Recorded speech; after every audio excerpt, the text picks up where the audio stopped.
All right, 2018 Ford F-150. This has the 3.5 liter V6 EcoBoost. Doing an oil change. I'll show you how that's done. First step, you need to get it up on some ramps, elevate it a little bit, and then take off the splash shield underneath.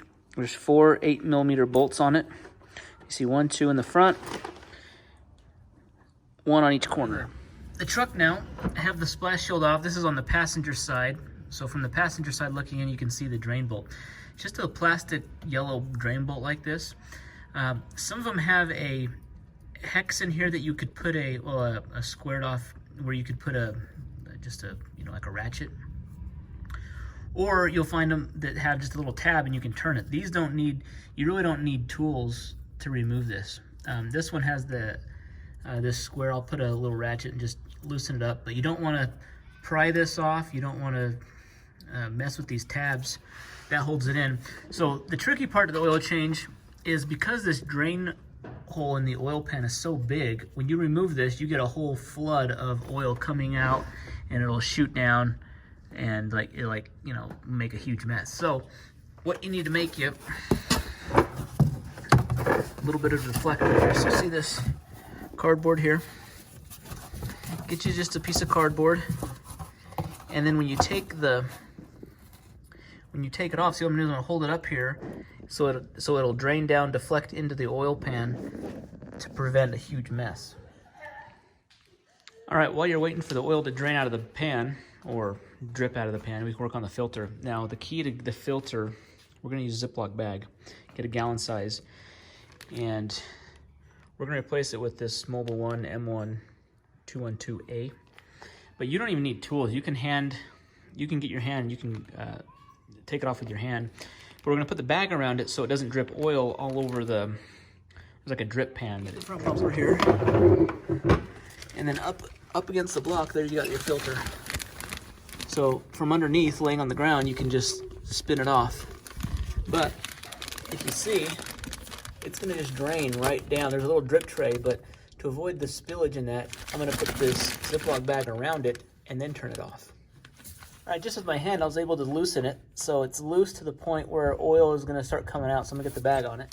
Okay, I got the bag on it. If you see, you want to push it all the way to the back of the housing so that way oil doesn't drip out. And then I'm just gonna start turning it.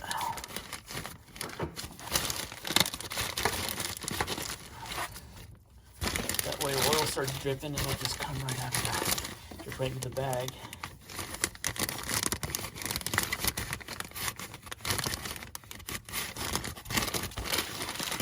There's no easy way around this. The Ziploc bag didn't work.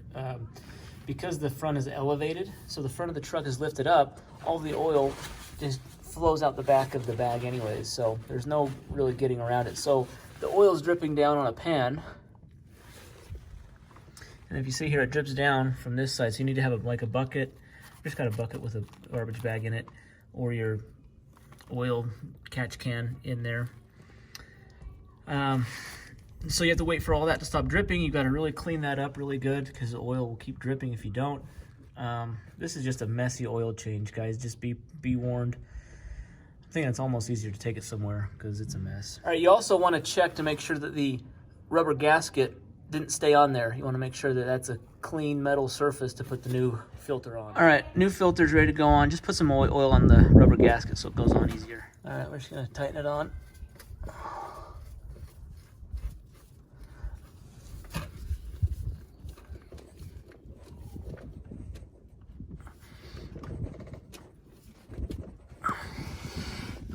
Snug it up.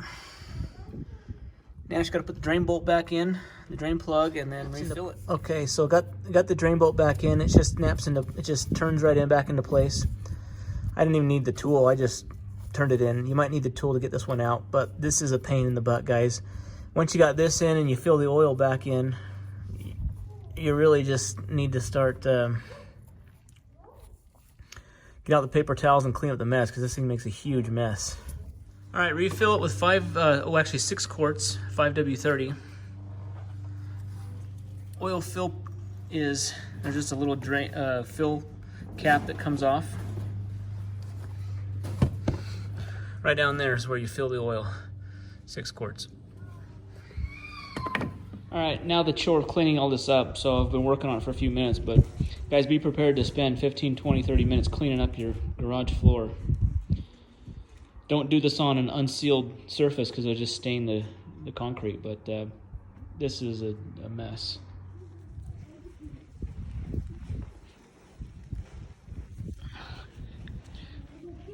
Okay, now just put the old oil back in the jugs, take it to recycling. All right, we got everything cleaned up, everything buttoned up. Just check the oil after driving it for a little bit, and everything looks good on the level. So, word of advice, guys, just take it somewhere to get the oil changed. This thing's a mess to do. And if you do it yourself, just prepare for a big mess. Put like a big tarp underneath you and prepare for all the oil to spill out. So anyways, thanks for watching. Be sure to subscribe.